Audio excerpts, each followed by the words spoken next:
আসসালামু আলাইকুম, hello everyone, কেমন আছেন সবাই? আজকে আপনাদের সামনে নতুন একটা ব্লগ নিয়ে এসেছি। আজকে দিনটা আমার জন্য একটু স্পেশাল ছিল, কারণ আজকে আমার আব্বা আসবে, আম্মা আসবে, আমার ভাইয়ের বউ আসবে। আজকে বিরিয়ানি রান্না করব, সেজন্য তাদের দাওয়াত করেছিলাম। তো শুধু বিরিয়ানি তো ভালো লাগবে না, এর জন্য সাথে আমি টিকাও করব। আর আজকের সম্পূর্ণ ভিডিওটি আমি মোবাইলে এডিট করেছি। আপনাদের যদি দেখে ভালো লাগে অবশ্যই আমার ভিডিওটাতে একটা লাইক কমেন্ট করবেন যদি ভালো লাগে। আর আজকে ফুল ভিডিওটি দেখুন, আমার সাথেই থাকবেন। তো আজকে আমি বিরিয়ানি রান্না করব ভেবেছি, সেজন্য মাংসগুলোকে আমি আগে ছোট ছোট করে কেটে মাখিয়ে নিচ্ছি। তারপর আমি এই যে বিরিয়ানি কষানো বসিয়ে দিয়েছি। আবার আজকে বাইরে বৃষ্টি ছিল, কারেন্ট যাচ্ছিল আবার ছিল, আজকের ওয়েদারটা অনেক গরম ছিল। তারপর আবার শেষ দিকে বৃষ্টি হয়েছে। তো যাই হোক, এখন আমি আরেক চুলায় আমি যে টিক্কা কাবাব বানাবো, বিফ টিক্কা কাবাব, সেজন্য আমি চুলায় কাবাবের জন্য মাংস আর ডাল সিদ্ধ বসিয়ে দিয়েছি। এখন যেটার হাওয়া বের করছি, ভালো করে হাওয়া না বের করলে আবার প্রেসার কুকার খুলতে চায় না, সেজন্য ভালো করে হাওয়াটা বের করে নিয়েছি। তো আজকের দিনটা আমার জন্য ভালোই ছিল, কারণ আজকে আমাদের বাসা থেকে সবাই আসবে। রান্না বান্না করছি, ব্যস্ততার মধ্যে গিয়েছে, কখন যে সময় পার হয়ে গিয়েছে বুঝতেই পারিনি। দেখেন ডালগুলো কিন্তু সুন্দর হয়ে গলে গিয়েছে একবার পারফেক্টলি। এখন শিলপাটায় আমি এগুলোকে ভালো করে বেটে নেব, কারণ শিলপাটা ছাড়া তো উপায় নেই। এখন গরম থাকতেই শিলপাটা একটু হালকা করে আমি বেটে নিচ্ছি, কারণ বেশি বাটা লাগবে না, এগুলো অনেক নরম হয়ে গিয়েছে, প্রেসার কুকারে খুব সুন্দর হয়ে গিয়েছিল। তো এগুলো বেটে আমি তারপর সুন্দর করে গোল গোল করে এভাবে রেখেছি, আর উপর দিয়ে একটু ময়দা চিটিয়ে দিয়েছি যাতে এগুলো খুলে না যায়। আমার ফার্স্টে আমি একবার ভেজেছি, সেগুলো কয়েকটা খুলে গিয়েছিল, ওটা আপনাদের সাথে দেখাবো, ভিডিওতে দেখাবো, দেখবেন। আমি এটা আবার ফ্রিজে রেখে দিয়েছি, একটু ফ্রিজে রাখলে সুন্দর শক্ত হয়ে হয়ে যায়। এদিকে আমি মাংস বিরিয়ানি সব মিক্স করে রান্না করে ফেলেছি। সময় স্বল্পতার কারণে, একটু ব্যস্ততার কারণে আমি ওই ভিডিওটা করতে পারিনি, কিন্তু দেখেন সুন্দর ঝরঝরা মাংসটা আমি মিক্স করে দিয়েছি পোলার সাথে। আর এখানে আমি টিক্কাগুলো ভেজে নিব, এখন ফ্রিজ থেকে বের করে নিয়ে এসে এখন এগুলো সুন্দর করে ভেজে নিচ্ছি আমি লাল করে। অল্প আছে ভাজতে হবে আস্তে আস্তে, যাতে পুড়ে না যায়। তো এই টিকাগুলো ভাজার আগে আমি ময়দা না দিয়ে এবার কয়েকটা টিকা ভাজার জন্য দিয়েছিলাম, কিন্তু দুঃখবশত হচ্ছে ওই টিকাগুলো আমার সব খুলে গিয়েছে এবং টিকাগুলো নষ্ট হয়ে গিয়েছে। তারপরে এগুলোতে আবার আমি একটু ময়দা দিয়ে নিয়েছিলাম, তারপর ময়দা দিয়ে ভাজার পরে এখন সুন্দরভাবে আর কি হয়েছে, যে উলট পালট করে এখন ভাজবো আর কি। তো যাই হোক, আমি পেজে ভিডিও দেওয়ার জন্য আসলে সকাল থেকে প্রিপারেশন ছিল। আজকে আমি সুন্দর করে এডিট করে ভিডিওটা দিব, কারণ অনেকেই দেখছি মোবাইলে সুন্দর করে ভিডিও এডিট করে দিচ্ছে এবং খুব সুন্দর হচ্ছে। তারপর আমি ভাবলাম যে ভিডিও এডিটর একটা অ্যাপস নামিয়ে তারপর ভিডিওগুলো এডিট করার জন্য আমি আর কি সন্ধ্যার দিকে আমি করলাম আর কি, এডিট করলাম। তারপরে যে আমি এখন রাতে দিচ্ছি। তো আজকে সারাদিনের ভিডিওটা সব কিছু করা সম্ভব হয়নি, যতটুকু পেরেছি করেছি।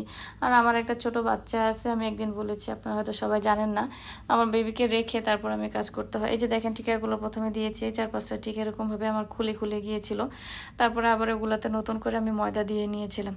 এদিকে দাঁড়িয়ে আবার আমি একটু আম খাচ্ছিলাম আর ভাবছিলাম, কারণ রান্নাঘরে কিচেনে অনেক গরম ছিল, তারপর আবার কারেন্টও চলে যাচ্ছিল বারবার, সেজন্য আর কি একটু কষ্ট হচ্ছিল। তো টিকাগুলো আমার দেখেন লাল হয়ে ভাজা হয়ে গিয়েছে। এখন আমি উঠিয়ে নিচ্ছি এগুলো টিস্যু পেপারে আর কি রাখলে, যেখানে যে এক্সট্রা অয়েলগুলো থাকে ওই অয়েলগুলো আর কি টিস্যু পেপার শোষণ করে নেয়, তখন আর কি তেলটা কম থাকে, ভালো লাগে খেতে, আর আপনার ওয়েটও বেশি বাড়বে না। আর এই টিকাগুলো, বিফ টিকা যদি না খাই আমার ভালোই লাগে না। সবারই মনে হয় যে না, গরুর মাংস থাকলে কোরবানির ঈদে যদি টিকাই না বানায়, বিফ কাবাবই না বানায়, আমার ভালোই লাগে না। আমাদের বাসার সবাই পছন্দ করে। তো ওদিক দিয়ে আমার ওগুলো কাজকর্ম শেষ গোছানো। আর এখানে আমি কিছু ফ্রুটস নিয়েছি কাটার জন্য, আর ফ্রুটসগুলো এত মিষ্টি ছিল। আমগুলো আমার খুব প্রিয় আমটা আমি খুব পছন্দ করি, আমার বাসার সবাই আম পছন্দ করে।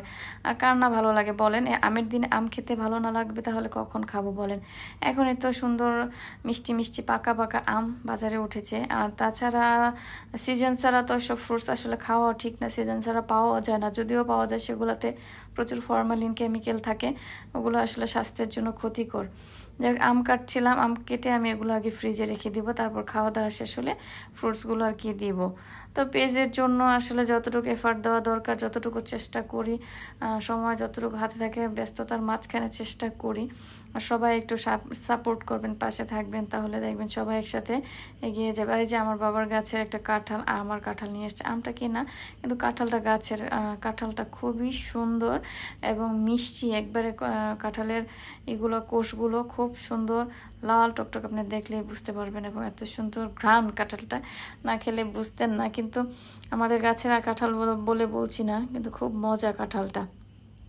তো কাঁঠালটা খুলে আমি কাঁঠালটা আর আমটা ফ্রিজে রেখে দেব, একটু পর যখন খাওয়া দাওয়া শেষ হবে একটু হালকা ঠান্ডা ঠান্ডা হলে কিন্তু খেতে ভালোই লাগে। আমি আবার কোষগুলো উঠে সাইডে রেখে দিচ্ছি দেখার জন্য, যে দেখেন কত সুন্দর সুন্দর কোয়াগুলো হয়েছে।